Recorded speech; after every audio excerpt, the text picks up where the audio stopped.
అందరినీ పదవులు రాజీనామా చేయమన్నా. రాజమోహన్ రెడ్డి ఎంపీ నాతో పాటే వస్తానన్నాడు. అన్న రాజీనామా చేయన్న. రాజీనామా చేశాడు, వచ్చినాడు.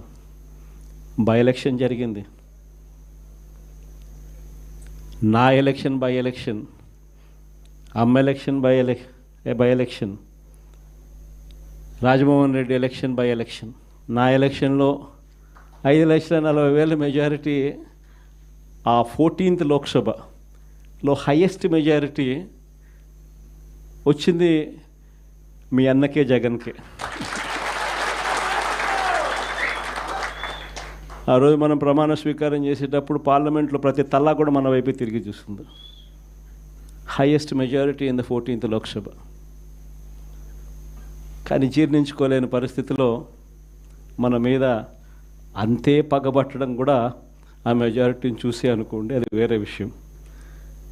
ఆ తర్వాత అమ్మ, తర్వాత రాజమోహన్ రెడ్డి కాంగ్రెస్ పార్టీలో ఉన్నప్పుడు పోటీ చేసినప్పుడు వచ్చిన మెజారిటీ కన్నా అంతకన్నా 2 మెజారిటీతో ఆయన గెలిచినాడు. 2.5 లక్షల మెజారిటీతో ఆయన కూడా గెలిచడం జరిగింది. అందులో 18 మంది ఎమ్మెల్యేలు నాతో పాటు అడుగులు ముందుకు వేశారు. 18 మంది ఎమ్మెల్యేలు అప్పట్లో నాతో పాటు అడుగులు ముందుకు వేశారు. ప్రతి ఒక్కరికి చెప్పా, రాజీనామా చేస్తేనే బయటికి రండి అని చెప్పి.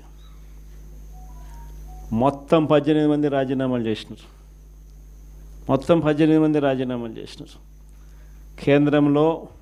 కేంద్రంతో వ్యతిరేకంగా పోరాటం,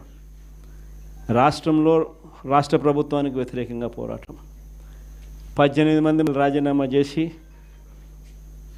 విలువలు, విశ్వసనీయతతో కూడిన రాజకీయాలు చేయడానికి అడుగులు ముందుకేశారు.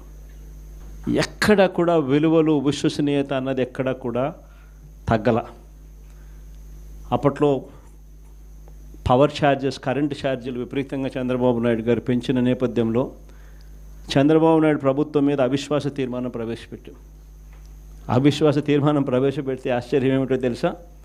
తెలుగుదేశం పార్టీ అప్పట్లో కిరణ్ కుమార్ రెడ్డి ప్రభుత్వానికి సపోర్ట్ చేసింది.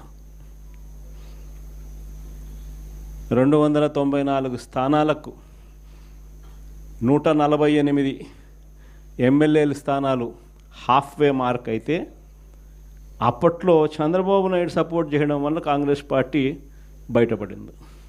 చంద్రబాబు నాయుడు అండ్ కాంగ్రెస్ ఇద్దరూ కలిసి ఒకటై కుమ్మక్కై రాజకీయాలు చేశారు అప్పట్లో.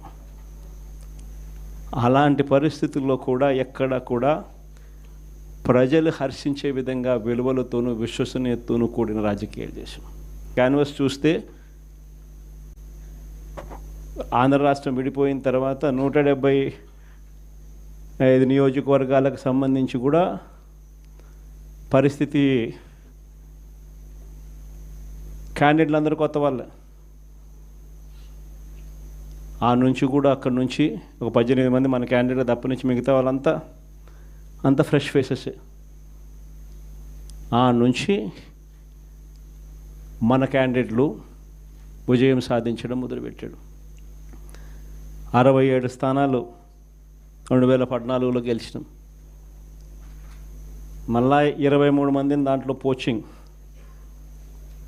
మళ్ళా మనల్ని పార్టీని వీకెన్ చేయడం కోసం అని చెప్పి 9 మంది ఎంపీలు గెలిస్తే 3 ఎంపీలను పోచింగ్, 67 మంది ఎమ్మెల్యేలో 23 మంది ఎమ్మెల్యేలు పోచింగ్.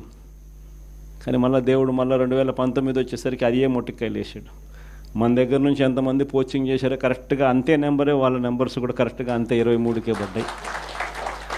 ఎంపీలు ఎంతమందిని పోచింగ్ చేశారో మళ్ళీ కరెక్ట్గా అంతే నెంబర్స్తోనే వాళ్ళ నెంబర్లు కూడా కట్టడయ్యాయి. నేను చెప్పేది ఎందుకు చెప్తా ఉన్నానంటే, ఈ విషయాలు అందరూ కొత్త వాళ్ళే. కొత్తదనానికి విలువ అన్నది ప్రతిపక్షంలో ఉన్నప్పుడే వస్తుంది. ప్రతిపక్షంలో ఏ నాయకుడైనా ఎదగలుగుతాడు, ఎవరైనా నాయకుడు కాగలుగుతాడు. అయితే 2 గుణాలు ఉండాలి. ఒకటి ప్రజలకు అందుబాటులో ఉండడం, రెండవది చిక్కటి చిరునవ్వుతో పలకరింపు. రెండు ఖచ్చితంగా ఉండాలి. ప్రతిపక్షంలో ఉండాల్సింది మరొక మేజర్ గుణం ఏమిటి అని అంటే, ప్రజలకు ఏదైనా సమస్య వచ్చినప్పుడు ప్రజల తరపున మనం ప్రజలకు తోడుగా నిలబడగలగడం. ఈ మూడు చేయగలిగితే ఎవరైనా లీడర్ కాగలుగుతాడు. ఇక్కడి నుంచి స్టార్ట్ చేయండి. నియోజకవర్గం స్థాయిలో నియోజకవర్గ అధ్యక్షుడిగా ఉన్న ప్రతి ఒక్కరికి నేను చెప్తా ఉన్నా, ఈ రోజు నుంచి స్టార్ట్ చేయండి. మనం ఈరోజు చూసేది యూత్ అధ్యక్షుడిగా, నియోజకవర్గం ఇన్ఛార్జిగా, యూత్ అధ్యక్షుడిగా ఫస్ట్ అడిగేది మీ చివరి